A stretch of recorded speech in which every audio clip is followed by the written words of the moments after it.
Hey there, welcome to the garden. So today I'm going to do some planting in those trough planters that I have out here.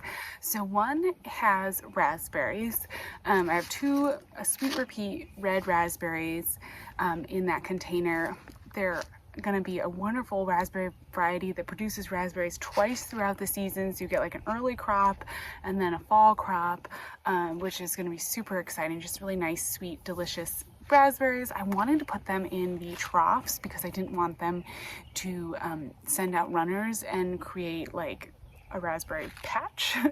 And I have two big trough planters. So right now I have the two raspberry plants in one, and I might plant some more in the other one. But I just haven't like purchased any berry plants. I also want to get some blueberry bushes, and I'm not quite sure where I want to plant the blueberry bushes, if I want to just put them in ground, if I want to put them in one of the troughs. I just don't know yet. So along with the raspberries, while the raspberries are small, I'm going to plant a couple of seeds. I did go ahead and put some, I had these two salvia plants that I had kind of like in an in-ground planting that weren't really doing very well. They just weren't looking super good. So I figured, you know what, I'm just going to put those in the trough. They'll have some fresh, potting soil in there, and they'll be a little happier. And I'm going to put some flowers in there too, just seed a couple things. So I'm going to go ahead and put in a couple mammoth sunflowers. Mammoth sunflowers are super fun. So these are these giant, they basically become trees. These giant sunflower stalks. They're super easy to grow plant, pretty low maintenance once they get going, 5 to 12 feet tall. And they're gonna be a branching sunflower with all these big, like 12 to 24 inch head sunflowers. They're just gonna create this big, this big mass of sunflowers. I think it's going to be really cool. So I'm going to go ahead and put a couple of those in the trough. I may actually put some of these in ground as well along the side of the fence, just to add some sort of fun, along with a few Mexican sunflowers, which are like those red looking sunflowers. They have the big branching, again 12 feet, but they have like these really pretty sweet little like red flowers, really gorgeous. So I'll probably pop some in the container, and then I may just put some along the edges of some of the fences as well. But then with a couple Mexican sunflowers in there, the salvias, I'm also gonna stick a few zinnias for some pretty quick flowers. Zinnias are 35 to 60 days to blooming. So, I mean, there's not much that's like that fast with a direct sow plant. And these are a mini mixture, so they're gonna have these sweet little multicolored flowers. Just really kind of fun. And I may also stick a couple straw flower seeds in there. I love straw flowers. I haven't grown them as much as I've grown zinnias. I feel very comfortable with zinnias. These, let's see, how many days? 65 to 70 days to bloom, so a little bit longer. But I thought maybe it'd be kind of fun just to have like some colors in there. So I think I'll plant those in one trough. And then the other trough is completely empty, and it's a 2x6 trough. So there's plenty of space to grow some stuff. And I thought, what do I not have in the garden right now? It would have been a good place, like in the fall, I might use that one that's empty for like carrots or root crops or something, because it has a nice deep soil reservoir. But for right now, we're gonna grow more pumpkins because I can't help myself. And even though I have a pumpkin patch, we have to have some pumpkins up here. So these are warty thing pumpkins. They have huge vines. They are these bumpy, thick, 10 to 20 pound fruits. They store for many months. You can carve them. You can also eat them. They're just a fun, like crazy, cool looking pumpkin. So I thought it'd be kind of fun to grow some of these up here in the front garden, warty thing. And then I also am going to do a mound of winter squash. We don't eat a lot of acorn squash, but I'm kind of curious, like we might like it.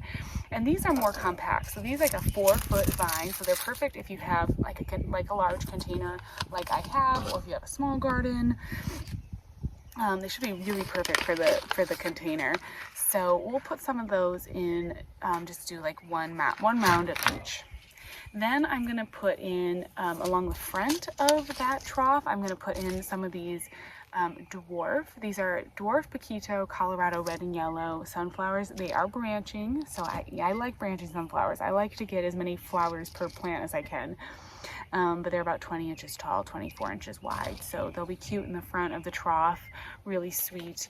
And then I'm going to also put in some cosmic yellow. I have these in a few other places in the garden, and some queen lime red. I love any of the queen lime series zinnias. Well, one, yellow cosmos are just beautiful. They're gorgeous. They're stunning no matter where you have them. But I love the Queen Lime series zinnias because they have kind of like the rustier colors. They look a little more antique almost. They're just really pretty. And yeah, so we're gonna do it. Endless 3.5-inch blooms is what the Queen Lime red zinnias say. So let's go plant these. I also have some evening sun sunflowers, which are some of my favorite sunflowers. So I may just try to grow some of these along the fence line. Right now we have a lot of grass and it's just like kind of clay soil, and I don't have any extra soil to build up the ground, but I might just try to like pop some of these sunflowers in the kind of clay soil and see who can come up and grow. Let's see. And then I have to get out and water everything in because it is already getting hot out here. And it's time to water. Let's plant. So here we go. Got the 2 raspberry bushes, and then here are the salvias, which is, again, I need to water. So got these little salvia plants, and let's put in some zinnia. We'll do the Tom Thumb along the front. Just a few, not too many, just a couple. And then some zinnias, kind of in between.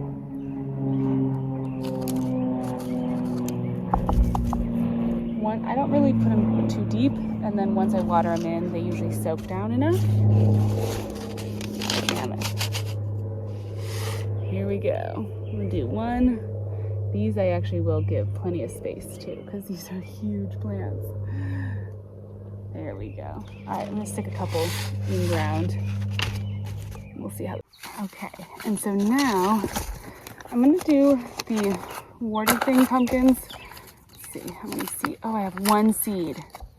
All right, well, 1 seed left. I'm gonna put 1 over here right on the edge because I want it to grow off the side. If I only have 1 of those, I might actually do 2 mounds of these acorn squash.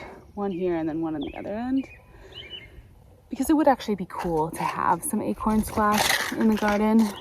And since I don't have as many warty thing pumpkins, and then I'm just gonna do a little line here along the front, and we'll just do some of these sunflowers. I have such a hard time planting things like in a good line. It is not my strongest suit. There we go. That planted, and then for zinnias I like to do like little clumps. I'm gonna do a couple little clumps of the Queen Lime red just in between the what am I saying, the acorn squash. And then cosmos tend to be a little taller. Let me see. Oh, these are 1 to 2 plant. Oh, these are short. Okay, well, we'll just put a couple in the front then. These are kind of short. Usually cosmos, or often I should say, cosmos are pretty tall.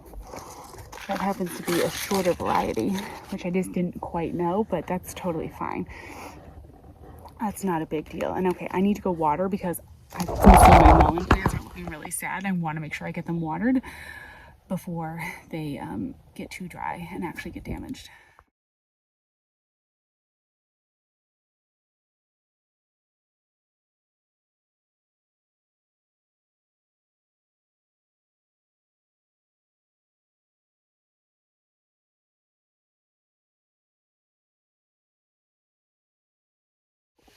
All right, got those planted. Now I am in the middle of watering, as you can see, and now I'm back in the other pumpkin patch watering. It is so important now that we're getting into, I mean, for us, it always surprises me. I grew up in Michigan, so it always surprises me that it gets this hot by May, but for us here in Zone 7A in Virginia. It's May, and it is hot. It feels like summer. It is hot, and we've been getting some rain, but it's also pretty dry. So if you're seeding, direct sowing in this kind of weather, it is so important to stay on top of watering. It's something that I have to remind myself. You know, established plants can sometimes, you can like get away with, okay, I'll water them this evening, like I won't come out and water them this morning. But with like those little transplants or anything that you're seeding, if they dry out even once, it can be the end of your plant. And it's something that even though I've been doing this for a while, I learned that this year. I lost a couple of transplants because of not coming out and like just watering in the evening instead of watering twice a day or whatever it is, because with the weather. So when you're planting seeds, if the seeds dry, they kind of swell. The first thing that happens when you plant a seed is the seed swells, right? And then if it dries out while it's in that process, then it won't come back. It won't be able to open again. It'll just seal back up and basically be dead. So it's really crucial. Like right now with these pumpkin seeds that I planted in those troughs, and I have planted some other things out here back in the pumpkin patch, I'm going to come out probably once, if not twice a day, if we're not getting rain. Sometimes like the day after rain, I feel like when the soil is saturated, you know, things kind of can hang on, but gosh, I don't know. We've got a couple days now without rain, and so yeah, I gotta be out here. I may be out here twice a day, and that just may be what it is for this little period. You know, later on in the season, once they're established plants, I don't think I'm gonna have to water twice a day. I would be shocked unless it's unless we're having a real drought. It'd probably be totally fine to go, you know, once every 24 hours or even longer sometimes. But yeah, this is kind of like part of that really, really busy season. And I'm trying to embrace it. Of course, I'm watering everything by hand, as you can see. Definitely one of the winter projects one of these years is going to be setting up probably some kind of drip system. Ideally, when I created my raised beds and my whole garden, ideally I would have set up drip tape or some kind of watering system. Now, the kitchen garden is really not fully set up. It's got, it's just got most of the beds are just those beds with the logs and everything. So it wouldn't be too hard to add like drip tape to them and, just to bury the lines even a little bit. Wouldn't be too bad. So I imagine at some point I will do that. Back here, these are all Vego garden beds.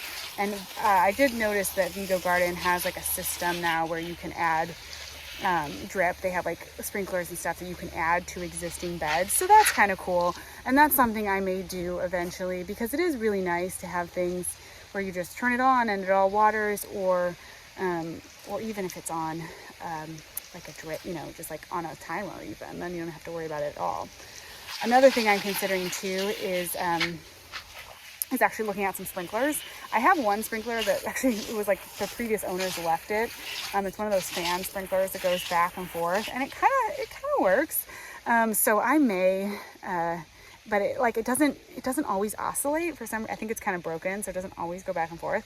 So I may, as the season goes on, I may actually invest in getting like a couple of sprinklers, so that even if it waters the grass in between the beds, like honestly. It's nice to be able to turn the water on and be watering and then be also doing something else. We'll just kind of see how much of a burden this watering becomes. So far, it's okay. I mean, it's definitely a chore. I do it every day, but the girls are going to be out of school here. And so we're not doing so much that I feel like it's such a chore that it's like really impacting my life. But definitely, if in an ideal world, I would have set up the drip and everything at the beginning of this garden, but it didn't happen. And you know what, that's okay. This is definitely not like the most professional fully set up channel.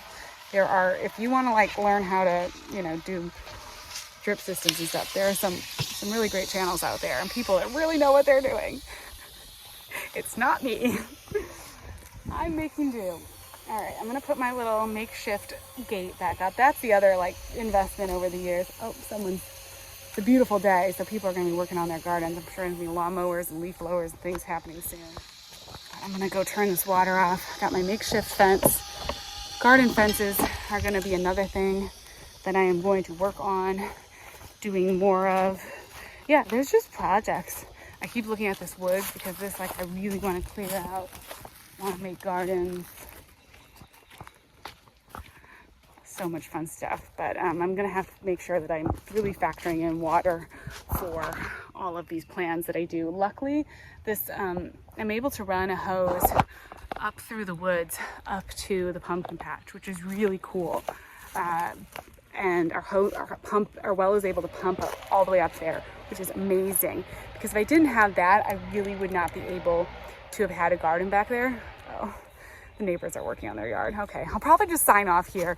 But anyways, water is key, water is crucial, and when it is hot and you're planting, especially things like pumpkins and things that, you know, big old seeds, they need to be kept wet, and if they get too dry, it is not good. So something to make sure to think about.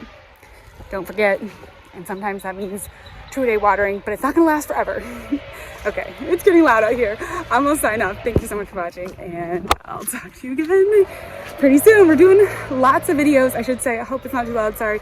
I'm doing lots of videos, lots of content right now, and just kind of taking it as it goes. It's just the busy season, so I'm just filming when I'm doing stuff, and I'm gonna share it. And I kind of got the schedule of like the 3 videos a week, Monday, Wednesday, Friday, but we're adding in extras because 'tis the season. It is garden season. Okay, bye.